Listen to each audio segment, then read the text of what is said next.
So this is going to be one of the most important videos that I ever do. I'm going to tell you why we have the Fourth Amendment and why it's written the way that it's written, why it says shall not be violated. Our founders knew that their newly constituted federal government would try to expand their power and undermine the rights of Americans, because this is the essence of governments.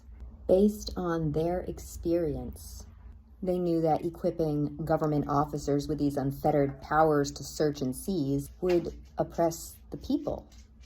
They knew that that would be exploited. How did they know that? Well, they lived it. See, prior to the American Revolution, the colonists had lived through something called general warrants. These warrants didn't require judicial approval. These warrants didn't require probable cause. These warrants were handed out arbitrarily and just gave government officials power to search, to seize, to do whatever they wanted with impunity.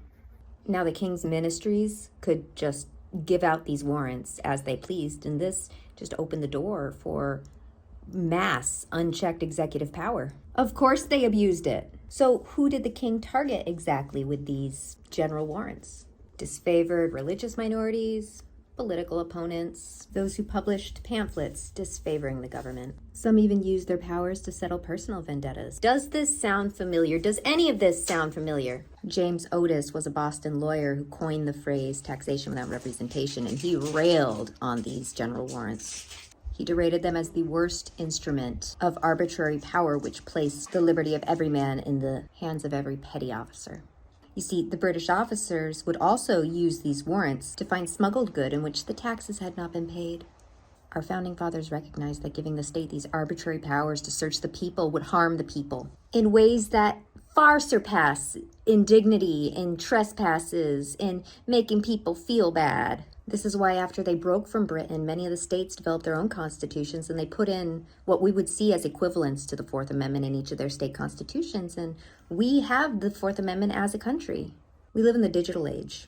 So the powers that be say that cell phones aren't protected and digital records aren't protected. We got to exploit the digital age to protect you from the digital age. You don't have these protections because they're digital and they weren't written down in the Constitution. Bet you motherfuckers. The 9th and 10th Amendments are the failsafe of the Constitution for when tyranny would inevitably rise again. The 10th Amendment says that the powers delegated to the federal government will be enshrined in the Articles, and if it wasn't written there, then that went to the states and to the people. The 9th Amendment says, hey, just because we didn't write it down doesn't mean it's not a right.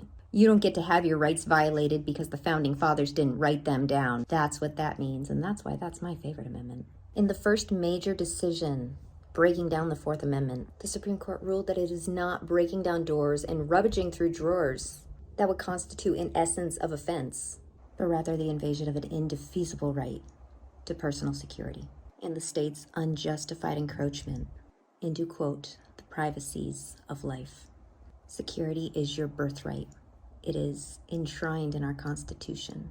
By your God, or just by the sanctity of being human, you have the right to privacy. We're looming in a dystopia right now, but don't lose hope. Take care of each other and stay free.